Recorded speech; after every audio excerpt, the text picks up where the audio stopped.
தாய் தமிழ் உறவுகளுக்கு வணக்கம். உதயநிதி கைது. உதயநிதி கைது. இது ஒரு நாடகம், கனிமொழி அதிர்ச்சி என்ற தலைப்பில் இந்த காணொளியை காண்கிறோம். நேற்றைய தினம் தமிழ்நாடு முன்னாள் துணை முதலமைச்சர், சட்டசபை எதிர்க்கட்சி தலைவர் உதயநிதி கைது செய்யப்பட்டார். தமிழ்நாடே அல்லோகலப்பட்டது. திமுக தொண்டர்கள் தமிழ்நாடு முழுவதும் சாலை மறியல், ஆர்ப்பாட்டங்கள், கண்டன போராட்டங்கள் என்று பல்வேறு போராட்டங்கள் நடத்தினர்.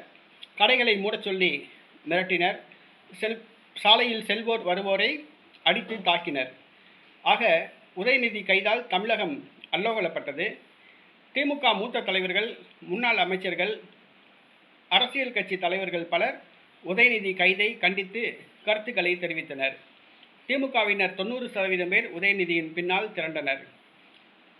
கனிமொழி கூட உதயநிதி கைதை கண்டித்து அறிக்கை வெளியிட்டிருந்தார். ஆனால் உதயநிதி கைது செய்யப்பட்டது ஒரு நாடகம் என்று கனிமொழிக்கு தெரிய வந்துள்ளது. இது கனிமொழிக்கு மிகப்பெரிய அதிர்ச்சியை கொடுத்துள்ளது. அதாவது திமுகவில் மு.க. ஸ்டாலினுக்கு பிறகு அடுத்த அரசியல் வாரிசு யார் என்ற ஒரு கேள்வி எழுந்துள்ளது. கட்சியை கைப்பற்ற கனிமொழி துடிக்கிறார். வாரிசை கொண்டு வர முன்னாள் முதலமைச்சர் மு.க. ஸ்டாலின் விரும்புகிறார். சமீப காலமாக தேர்தலுக்கு பிறகு கனிமொழியின் கை கட்சியில் ஓங்கியிருந்தது. உதயநிதி அரசியல் ஆர்வம் இல்லாமல் உள்ளார் என்று பலரும் விமர்சித்தனர். இந்த சூழ்நிலையில் உதயநிதி கைது செய்யப்பட்டது. உதயநிதிக்கு ஆதரவாக 90% திமுக தொண்டர்கள் திரண்டது கனிமொழிக்கு அதிர்ச்சியை கொடுத்துள்ளது. இது மு.க. ஸ்டாலின், விஜய் 2 பேர் இணைந்து கனிமொழிக்கு எதிராக செய்த நாடகம் என்று கூறப்படுகிறது.